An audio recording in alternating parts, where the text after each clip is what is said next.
Good evening. I'm Michael Lowe here with Civil Discourses, filling in for Megan. We have Professor Forrest Nabors to my right and Assemblyman Forrest Dunbar to my left. You got the Battle of the Forrested. The reason I want to get both of you guys here is because I think that you guys have very good perspectives and very different perspectives on a lot of things that's happening in Alaska and in the national political scene. I'm not a scientist. I don't know what to think about the whole science of climate change. I read the East Anglia scandal. I read the emails that somebody posted and showed that there was really academic malfeasance going on there, and that they were cooking the books to try. And you could see how the incentives were aligned to really falsify the conclusions. There you have it. So FD. Take your best shot. Sure. Climate change is real and it's being caused by humans. And it's not particularly advanced science. There was a climatologist I heard speak a couple nights ago who said this is basically middle school science. And the vast majority of scientists all over the world have accepted this at this point. And it is the case that here in Alaska, we can see the effects of climate change much more directly than a lot of other places, right? Sure. We have wildfires this summer. We have salmon dying in our rivers that they think might be related to it. We have melting permafrost. I mean, you have indigenous records where people are saying, we can tell that things are noticeably warmer now than they were not too long ago. I like economic incentives. I like using honey, not vinegar. It's a more effective way of getting stuff done. Then you don't have bitter political campaigns over whose pound of flesh is going to have to pay for this policy. And that means local and state politicians have to work to diversify the economy so we can eventually get there. Because right now it is actually the case that is if you the Green New Deal, if you did something like that, it would devastate our economy. Sure. So we have to build an economy that wouldn't be devastated by that. Or we have to find, put the New Deal and the Green New Deal and make sure that Alaska is extremely well compensated so that we can get through the transition period. I mean, if you appeal to people's self-interest, if you can find ways to appeal to people's self-interest. But how do you do that? You have a better... you have to. There's an external cost associated with carbon output. So how do you build that price into any kind of market? Right.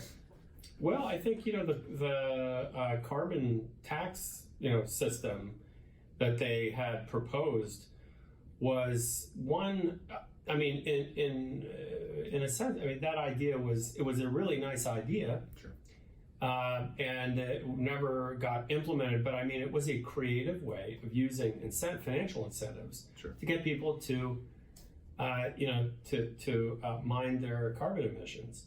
You're saying market forces, but it would have to be the government that restructured the market in order to do I that. hear what you're saying. Yeah, I know. Or at least provide the subsidy. So please, entrepreneurs, we need entrepreneurs to start inventing stuff Sure. that takes oil out of the game. But what you just said, I mean, if you take oil out of the game, where does that leave Alaska? The topic of universal basic income. It's been raised on the presidential campaign, especially with the rise of Andrew Yang. I want to get you guys' thoughts on that.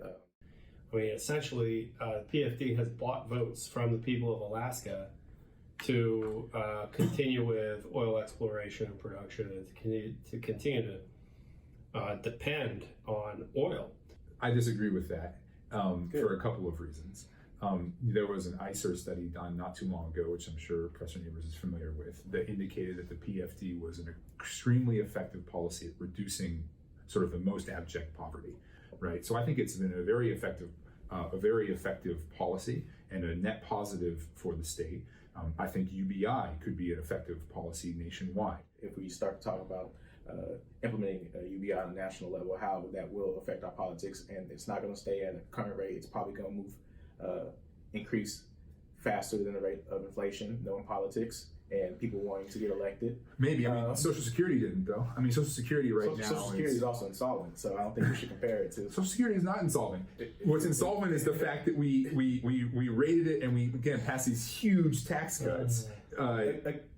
Anyway, Medicare and Medicaid has much more problems than Social Security, and that's because of dramatic healthcare inflation. I don't want to be too partisan, but if you have a party that's committed to that sort of vision of the country that's so out of step with the vast majority of people, you're going to lead to a politics of dishonesty and a politics of that sort of is the naked the naked use of power, exercise of power. He's wrong about everything. That's fine.